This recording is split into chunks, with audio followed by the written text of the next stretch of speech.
शेवगाव शहरासह तालुक्यामध्ये 170 गणेश मंडळांनी उत्साहपूर्ण आणि पावसाच्या हजेरीमध्ये गणरायाला निरोप दिलाय।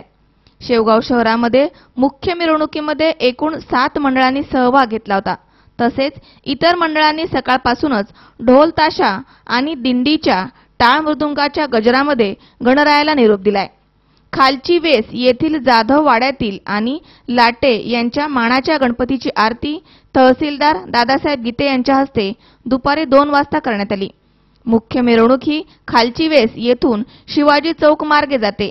या मिरवणुकीमध्ये लाटे, भाईराज, शिवशक्ती, भगतसिंग, टिळक, वडार समाज, महादेव मित्र मंडळांनी सहभाग घेतला होता।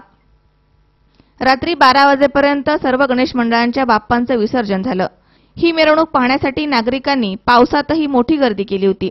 तसेच तेली समाज, समर्थ, जाणता राजा, संकल्प प्रतिष्ठान, स्पंदन, हनुमान याही मंडळांनी मिरवणुका काढल्या होत्या। या मिरवणुकीदरम्यान पोलीस निरीक्षक सुरेश सपकाळ, पीएसआय सुहास हाटेकर आणि राऊत यांनी चोख बंदोबस्त ठेवला होता। संदीप देहाडराय सह अलीम शेख, सी 24 तास, शेवगाव।